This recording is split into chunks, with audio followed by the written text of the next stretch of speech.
لمبے انتظار کے بعد زیتون کی فصل تیار ہے۔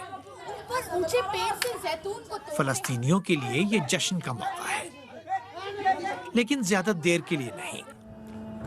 اسرائیلی فوج آ پہنچی ہے۔ چند ہی لمحوں میں چاروں طرف ماتم چھا جاتا ہے۔ یہ پوری قوم کی آہ ہے۔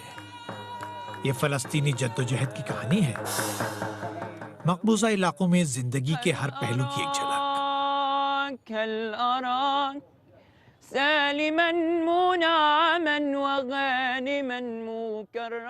I would like to achieve to build more awareness about what's going in Palestine. ہم فلسطینی جدوجہد کے بارے میں بیداری پیدا کرنا چاہتے ہیں۔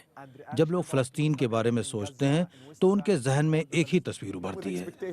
Palestine, yeah, they're killing, they're shooting, they're some. ہم انہیں دوسرا پہلو بھی دکھانا چاہتے ہیں، سچی تصویر۔ ہمارے جھولے میں بہت سی کہانیاں ہیں جو ہم ہندوستانی ناظرین کے سامنے پیش کرنا چاہتے ہیں۔ Our pack, a lot of stories from Palestine to be shown in the Indian streets. I don't know how Kumita should join the city. I don't know how. Then your Arabic becomes slowly. یہ نوجوان اداکار جن ناٹیہ منچ کے ساتھ مل کر ملک کے کئی شہروں میں یہ کہانی پیش کریں گے۔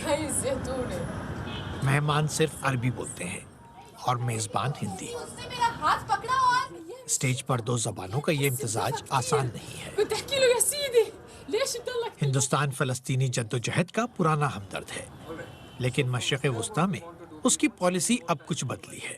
لیکن جہاں تک عوام کی بات ہے، جہاں تک جنتا کی بات ہے، اس میں شک کی بات نہیں ہے کہ آج بھی ہندوستان کا عوام، ہندوستان کی جنتا فلسطین مکتی سنگھرش کے ساتھ کھڑی ہے، اور اسی پریپیکش میں یہ ایک کلاتمک کولیبریشن دو تھیٹرز کے بیچ میں ہو رہا ہے۔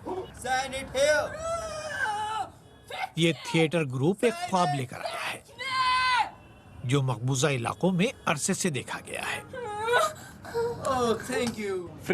Freedom and peace. ہمیں آزادی اور امن چاہیے۔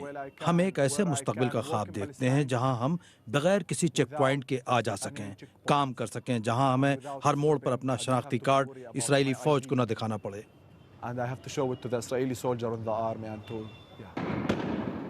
فلسطین کی یہ کہانی ابھی بکھری ہوئی ہے، اسے سمیٹنے میں وقت لگے گا۔